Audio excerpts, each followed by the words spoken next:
Hey everybody, I hope everybody's doing good out there. It seems like every day when we wake up there's just something else to catch our attention or something else that's going on. So I have two studies that I wanted to bring forth this weekend. I don't know what came over me. I just started typing them and finished them through, and this is what I'm doing. The first one is called Don't Sink. And it was when I was transferring, when I was translating some words from Matthew, Mark, and Luke. I don't know, the study just flowed, so we'll see how it goes. We're going to start in Matthew chapter 14, verse 22. And straightway Jesus constrained his disciples to get into a ship and to go before him unto the other side, while he sent the multitudes away. So we're going to start the story of Jesus walking on the water and Peter beginning to sink, okay? And Jesus sent them into the sea alone, okay, this time. Verse 23, and when he had sent the multitudes away, he went up into a mountain apart to pray. And when the evening was come, he was there alone. Jesus did this often. We can take a lesson in this, to be alone with our Father. Verse 24, but the ship was now in the midst of the sea, tossed with waves, for the wind was contrary. The ship was in the middle of the sea, and there was a bad storm. Verse 25, and in the fourth watch of the night, Jesus went unto them, walking in the sea. Christ is preparing them to rely on him for whenever he's gone. He's preparing them to, when his physical self is not there, to still rely on him. Verse 26, and when the disciples saw him walking on the sea, they were troubled, saying, it is a spirit, and they cried out for fear.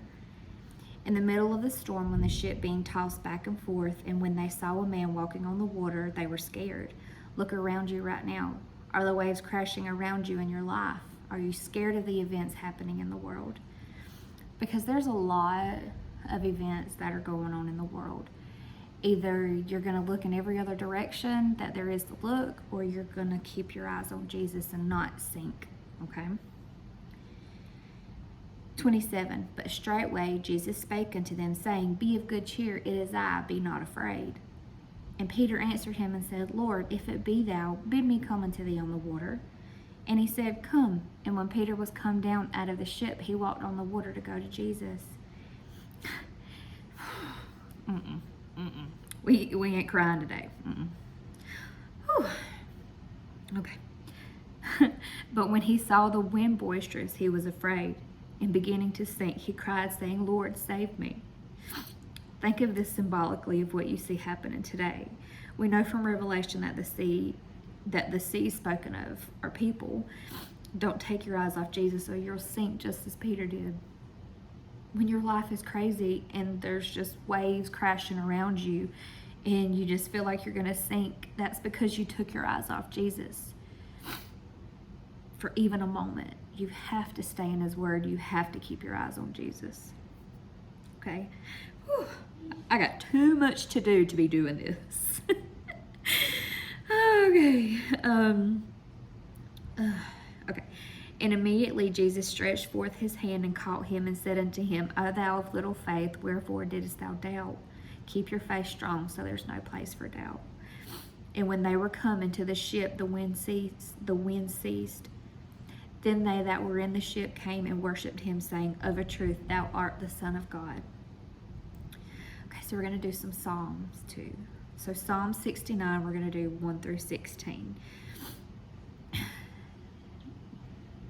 This is still talking about don't sink, keep your eyes on Jesus, okay? Save me, O God, for the waters are coming to my soul. I sink in deep mire when there is no standing. I am come into deep waters where the floods overflow me. Can't you just feel that? I know we've all been in situations where you just feel like the flood is just, the water's just overflowing you. You just feel like you're being flooded. I am weary of my crying, my throat is dried. Mine eyes fail while I wait for my God. They that hate me without a cause are more than the hairs of mine head. They that would destroy me, being mine enemies wrongfully, are mighty. Then I restored that which I took not away.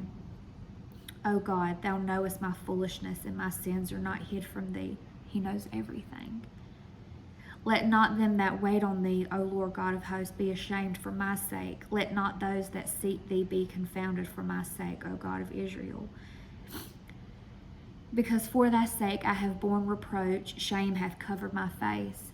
I am become a stranger unto my brethren, and an alien unto my mother's children. For the zeal of thine house hath eaten me up, and the reproaches of them that reproach thee are fallen upon me. When I wept and chastened my soul with fasting, that was to my reproach. I made sackcloth also my garment, and I become a proverb to them. They that sit in the gate speak against me, and I was the song of the drunkards. But as for me, my prayer is unto thee, O Lord, in an acceptable time. O God, in the multitude of thy mercy, hear me in the truth of thy salvation. Deliver me out of the mire, and let me not sink. Let me be delivered from them that hate me, and out of the deep waters. Let not the water flood overflow me, neither let the deep swallow me up, and let not the pit shut her mouth upon me. Hear me, O Lord, for thy loving kindness is good. Turn unto me according to the multitude of thy tender mercies. And hide not thy face from thy servant, for I am in trouble. Hear me speedily. Draw nigh unto my soul and redeem it. Deliver me because of mine enemies. That is such a powerful psalm. Whew, goodness. Okay. So we're going to do Jeremiah 51. It's going to be kind of long. I think this chapter has like 60 something verses. So we're going to try to get through it and just work through it. Okay, so Jeremiah 51, the whole chapter. Thus saith the Lord, Behold, I will raise up against Babylon and against them that dwell in the midst of them that rise up against me a destroying wind. Wind is Ruach. This wind will raise a spirit up against Babylon, which is confusion. And will send unto Babylon fanners that shall fan her, and shall empty her land, for in the day of trouble they shall be against her round about. Fanners are part of the thrashing process. Grain is beat on a material, and then canvas is waved in the air. While the fans blow the chaff into the wind and separate it from the grain, God is saying that he is going to bring some fanners in to get rid of the worthless stuff within Babylon.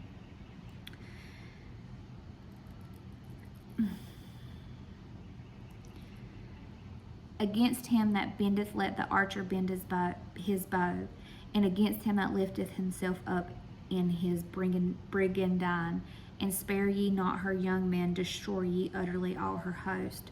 Brigandine is one's armor. The word against is not in the original manuscripts. God is saying that not only will her fighting men be destroyed, but every individual within the camp of Babylon. Thus the slain shall fall in the land of the Chaldeans, and they that are thrust through in her streets. Every person will fall into Mystery Babylon of the book of Revelation, and all those that are not aware of the prophecies and signs within God's word, because they are happening right in front of our eyes. There is no escape except for those who have the seal of God. If you have the seal of God, you're protected from all of this, okay? But if you don't, and you don't study to figure out what it is that God's plan is, or even try to understand what's happening in the world today, Mystery Babylon will take you. Okay. For Israel hath not been forsaken, nor Judah of his God, of the Lord of hosts, though their land was filled with sin against the Holy One of Israel. Flee out of the midst of Babylon, and deliver every man his soul. Be not cut off in her iniquity, for this is the time of the Lord's vengeance. He will render unto her a recompense. Revelation 18:4. This is what it reminds me of. Or this is speaking in Revelation 18:4 too. God saying, "Come out of her, my people. Come out of Babylon. Wake up, so you don't have to partake of the cup of wrath that's going to be poured out on Babylon. Babylon hath been a golden cup in the Lord's hand, that made all the earth drunken. The nations have drunken of her wine. Therefore the nations are mad." This should also bring to mind Revelation 18. verse 3 through 6 in Revelation 18. It's going to happen. The cup will be poured out just as Jeremiah prophesied it to be from the living God himself. He means business, and he's going to do it. Babylon is suddenly fallen and destroyed. Howl for her. Take balm for her pain. If so she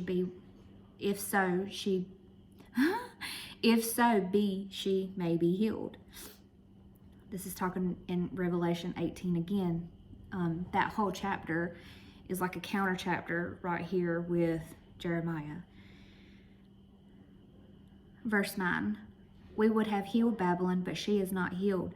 Forsake her, and let us go every one into his own country, for her judgment reacheth unto heaven, and it lifted up even to the skies.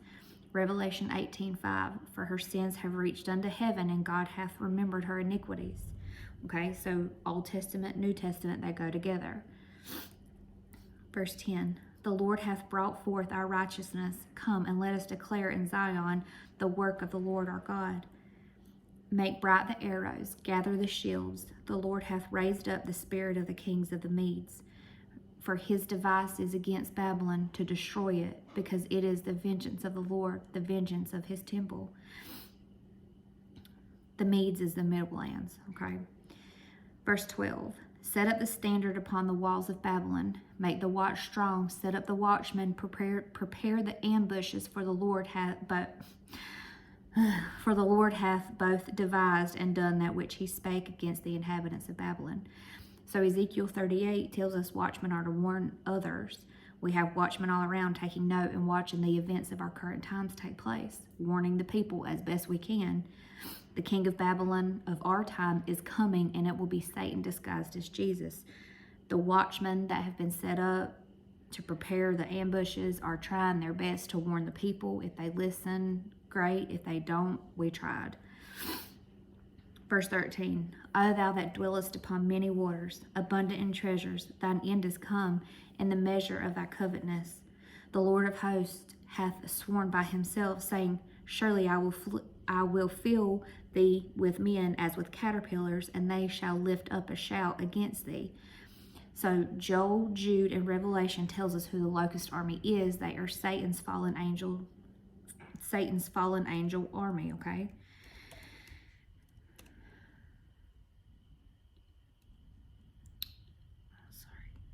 He hath made the earth by his power. He hath established the world by his wisdom, and hath stretched out the heaven by his understanding. When he uttereth his voice, there is a multitude of waters in the heavens. And he causeth the vapors to ascend from the ends of the earth. He maketh lightnings with rain, and bringeth forth the wind out of his treasures. Every man is brutish by his knowledge. Every founder is confounded by the graven image. For his molten image is falsehood, and there is no breath in them. So false idols and idol worship hold nothing compared to our Father. And everybody today worships something other than our Father, because they don't even take the time to read his word. They are vanity, the work of errors. In the time of their visitation, they shall perish. God is going to do away with all false idols and anything that offends in the day of his visitation. He's just going to get rid of it. They are vanity, the work of errors in the time. Oh, I already read that. Okay, the portion of Jacob is not like them, for he is the former of all things, and Israel is the rod of his inheritance. The Lord of hosts is his name. Thou art my battle axe and weapons of war. For with thee will I break in pieces the nations, and with thee will I destroy kingdoms. And with thee will I break in pieces the horse and his rider, and with thee will I break in pieces the chariot and his rider. With thee also will I break in pieces man and woman, and with thee will I break in pieces old and young, and with thee will I break in pieces the young man and the maid. He's serious, okay? Anybody that's participating in Babylon. I will also break in pieces with thee the shepherd and his flock, and with thee will I break in pieces the husbandman and his yoke of oxen, and with thee will I break in pieces captains and rulers. And I will render unto Babylon and to all the inhabitants of Chaldee all their evil that they have done in Zion in your sight, saith the Lord. Behold, I am against thee, O destroying mountain, saith the Lord, which destroyest all the earth, and will stretch out mine hand upon thee, and roll thee down from the rocks, and will make thee a burnt mountain. Revelation 8:8 should come to mind, which is the second trump. And the second angel sounded, and as it were, a great mountain burning with fire was cast into the sea, and the third part of the sea became as blood. Okay. And they shall not take of thee a stone for a corner, nor a stone for foundation, but thou shalt be desolate forever, saith the Lord. The chief cornerstone is Jesus Christ. Set ye up a standard in the land, blow the trumpet among the nations, prepare the nations against her. Call together against her the kingdoms of Ararat, Mene, and Ashkenaz. Appoint a captain against her, cause the horses to come up as the rough caterpillars. Remember, caterpillars are locusts. Prepare against her the nations with the kings of the Medes, the captains thereof, and all the rulers thereof, and all the land of his dominion. And the land shall tremble in sorrow, for every purpose of the Lord shall be performed against Babylon, to make the land of Babylon a desolation without inhabitant. The mighty men of Babylon have forborne to fight. They have remained in their holds. Their might hath failed. They became as women. They have burned her dwelling places. Her bars are broken. One post shall run to meet another, and one messenger to meet another, to show the king of Babylon that his city is taken at one end, and that the passages are stopped, and the reeds they have burned with fire, and the men of war are affrighted. For thus saith the Lord of hosts, the God of Israel, the daughter of Babylon is like a threshing floor. It is time to thresh her. Yet a little while, and the time of her harvest shall come. This is written all through the New Testament. The time of harvest, what's going to happen at the time of harvest, the threshing floor, all of it. Nebuchadrezzar, the king of Babylon, hath devoured me. He hath crushed me. He hath made me an empty vessel. He hath swallowed me up like a dragon. He hath filled his belly with my delicates. He hath cast me out. So I just finished a study on Leviathan, and I'm going to upload it. But it goes with this verse. And it talks about all the ways that Satan will trip you and ensnare you. And when he's done with you, making your life so miserable, he will cast you out. He is incapable of love. Serve our Father and be blessed beyond measure. Of course, you'll have hard times, but we can make it through it as long as you are going through those rough waves. Don't take your eyes off Jesus, and he'll keep you afloat. He'll keep you on top of things, okay? The violence done to me, to my flesh, be upon Babylon, shall the inhabitant of Zion say, and my blood upon the inhabitants of Chaldee, shall Jerusalem say. Therefore, thus saith the Lord, behold, I will plead thy cause and take vengeance for thee, and I will dry up her sea and make her springs dry. In Babylon shall become heaps, a dwelling place for dragons, an astonishment and an hissing without an inhabitant. They shall roar together like lions, they shall yell as lions' whelps. In their heat I will make their feast, and I will make them drunken, that they may rejoice and sleep a perpetual sleep and not wake, saith the Lord. I will bring them down like lambs to the slaughter, like rams and he-goats. This means when Babylon is brought down, it doesn't matter where your stand in the community is, it's all coming down. I don't know. What do you see happening around you? We'll see. How is Shishak taken? And how is the praise of the whole earth surprised? How is Babylon become an astonishment among the nations? The entire earth will be brought down at once. Shishak is another way of saying, how has Babylon fallen? The sea has come up upon let's start over. The sea has come up upon Babylon. She is covered with the multitude of the waves thereof. Her cities are a desolation, a dry land, and a wilderness, a land wherein no man dwelleth, neither doth any son of man pass thereby. And I will punish Baal in Babylon, and I will bring forth out of his mouth that which he hath swallowed up, and the nations shall not flow together any more unto him. Yea, the wall of Babylon shall fall. My people, go ye out of the midst of her, and deliver ye every man his soul from the fierce anger of the Lord. Come out of her, my people. God is saying, just like in Revelation, he is pleading with his people, come out of her, my people. Don't you see what they're doing to you? Come back to me. Come out of Babylon. Come out of confusion. Come out of every deception, every distraction. All you have to do is ask him, and he will pull you from the fire. I know if you're watching this, and and I don't know where this video will lead. I don't know who's going to watch it, but I know you want to be pulled from the fire out of it whenever it falls and God's wrath comes, and everybody's just going to be wishing for the mountains to fall on them because they worship Satan. It just breaks my heart. Okay. Where am I? Okay. Unless your heart faint and ye fear for the rumor that shall be heard in the land, a rumor shall both come 1 year, and after that in another year shall come a rumor, and violence in the land, ruler against ruler. Where have we heard that before?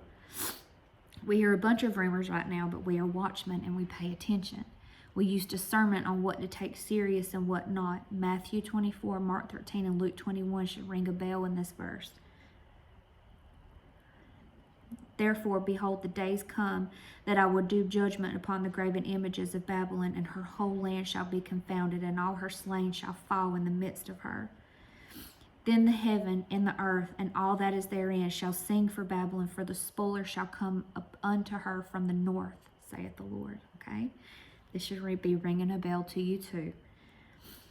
As Babylon hath caused the slain of Israel to fall, so at Babylon shall fall the slain of all the earth. Ye that have escaped the sword, go away, stand not still. Remember the Lord afar off, and let Jerusalem come into your mind. We are confounded because we have heard reproach. Shame hath covered our faces, for strangers are come into the sanctuaries of the Lord's house. They teach falsely in God's house. This is God saying this through the prophet Jeremiah. This is not me saying this. God is upset at those who teach falsely, who preach falsely, who turn away people and put her into Babylon. Mystery Babylon is religious. So you have to come out of her. You have to come out and understand that there's two beasts of Revelation. There's a political beast and there's a religious beast, okay? You have to understand that. Okay. Wherefore, behold, the days come, saith the Lord, that I will do judgment upon her graven images, and through all her land the wounded shall groan. Judgment begins at the pulpit. You had better know what you're talking about and not spreading false doctrine. It takes hours and hours and hours of study. Sacrifice to study instead of do other things, especially if you're going to be in a position to spread the word, teach the word. We spread seeds, we do what we can. Though Babylon should mount up to heaven, and though she should fortify the height of her strength, yet from me shall spoilers come unto her, saith the Lord. A sound of a cry cometh from Babylon, and great destruction from the land of the Chaldeans, because the Lord hath spoiled Babylon and destroyed out of her the great voice. When her waves do roar like great waters, a noise of their voice is uttered. Remember Peter, don't fall. At the sight of it all, keep your eyes on Jesus. When you see Babylon coming crashing down, when you see the waves of everything going on around you today, keep your eyes on Jesus. Take heed to the warnings he gave you, because he gave us ample warning and instruction to do what needs to be done, okay? And he gave us common sense too. Let me just say that. Some lack common sense. Because the spoiler is come upon her, even upon Babylon, and her mighty men are taken. Every one of their bows are broken. Every one of their bows is broken. For the Lord God of recompenses shall surely requite. And I will make drunk her princes and her wise men, her captains and her rulers, and her mighty men, and they shall sleep a perpetual sleep and not wake, saith the King, whose name is the Lord of hosts. This is talking about when the fallen angels are killed upon Christ's return. 7,000 dead instantly, and they won't wake up. They've already been judged. Thus saith the Lord of hosts, the broad walls of Babylon shall be utterly broken, and her high gates shall be burned with fire, and the people shall labor in vain, and the folk in the fire, and they shall be weary. The word which Jeremiah the prophet commanded Sarai, the son of Neriah, the son of Maaseiah, when he went with Zedekiah the king of Judah into Babylon in the 4th year of his reign. And this Sarai was a quiet prince. So Jeremiah wrote in a book all the evil that should come upon Babylon, even all these words that are written against Babylon. And Jeremiah said to Sarai, when thou comest to Babylon and shalt see and shalt read all these words, then shalt thou say, O Lord, thou hast spoken against this place to cut it off, that none shall remain in it, neither man nor beast, but that it shall be desolate forever. And it shall be, when thou hast made an end of reading this book, that thou shalt bind a stone to it and cast it into the midst of the Euphrates. Euphrates is also mentioned in Revelation. The stone is Jesus Christ. Bound the book in your mind. Verse 63, and thou shalt say, thus shall Babylon sink, and shall not rise, from the evil that I will bring upon her, and they shall be weary. Thus far are the words of Jeremiah. Now that book is extremely prophetic. I mean, of course, all the prophets are prophetic because that's what they are, they're prophets. But when you think about everything going on right now, and you think about when Christ told us all these things happened as in samples for us to go back and look on, that's why you go back and look to read what's going to happen. He just told you it's coming crashing down. Don't you think you need to be prepared on what's going to happen whenever that happens? Okay. So, in conclusion with this study, I'm going to translate some words, okay? I'm going to post the little word link in the description below so you can pull this study up and read it. If these translations get crazy, you can see it for yourself. The word sorrows from Matthew and Mark. So Matthew 24, verses 6 through 8. For many shall come in my name, saying, I am Christ, and shall deceive many. And ye shall hear of wars and rumors of wars. See that ye not be troubled, for all these things must come to pass, but the end is not yet. We also hear a lot of peace, peace, peace. Watchmen, keep your eyes open. For nation shall rise against nation, and kingdom against kingdom, and there shall be famines and pestilences and earthquakes in diverse places. All these are the beginning of sorrows. Mark 13, 6 through 8. For many shall come in my name, saying, I am Christ, and shall deceive many. So what does that tell you? Check everybody out in that Bible. Anything that anybody's telling you, anybody, check it out for yourself, because Christ is telling us many will come to deceive many. That's your preacher, that's anybody. And when ye shall hear of wars and rumors of wars, be ye not troubled, for such things must needs be, but the end shall not be yet. For nation shall rise against nation, and kingdom against kingdom, and there shall be earthquakes in divers places, and there shall be famines and troubles. These are the beginning of sorrows. So sorrows in the Strong's is G5604, and the definition is akin to G3601, which is a pang or throe, especially of childbirth, pain, sorrow, travail. Okay, so taking it one level next is G3601 from G1416, which is grief as dejecting or sorrow. Okay, dejecting is like a depression. What do we see right now? Sorrow, depression, everybody's sad for what they see going on. And you'll have false prophets tell you, oh, it's going to get better, it's going to get better. Well, the only time it's going to get better is when Satan shows up having a false sense of peace. Daniel tells us he comes in peaceably and prosperously. Don't listen to these false prophets. They'll get you in trouble. G1416, the definition, is a prolonged form of an obsolete primary word, which means to sink, to go down. Okay, so that's the word I translated, and I was just like, oh my gosh. So to sink, to go down is sorrows in these verses. So I was like, when Peter kept his eyes on Jesus, and he was like, he took his eyes off Jesus for a minute, he started to doubt, he was sinking, and Jesus picked him up and he said, don't doubt. That's an example for us to look at when we are walking in the midst of confusion like today, and there's deception over here, there's rumors over here, there's kingdom against kingdom, there's nation against nation, rising against each other, wars and rumors of wars, and all these things going on. Don't take your eyes off Jesus, or you will sink. Those are the beginning of sorrows. Oh my gosh, I was just like, oh, I gotta do a study on that. Okay, I have some more translating to do. Like I said, you can pull this up. I'm going to post it in the description below. So when you see all these things begin to go down and you are tempted to sink in the waves and tempest of winds blowing on the waters, which is symbolic of people in Revelation, don't take your eyes off Jesus. We are absolutely seeing these things coming to pass. Okay, so troubles, the word troubles in verses 8 translates to G5016, which is the feminine from G5015, which is disturbance, that is of roiling or of a mob, which is sedition or trouble. And if you're like me, I was wondering what sedition meant. That's a conduct or speech inciting people to rebel against the authority of a state or monarch. Wow. Well, how about that? We absolutely see that going on today too.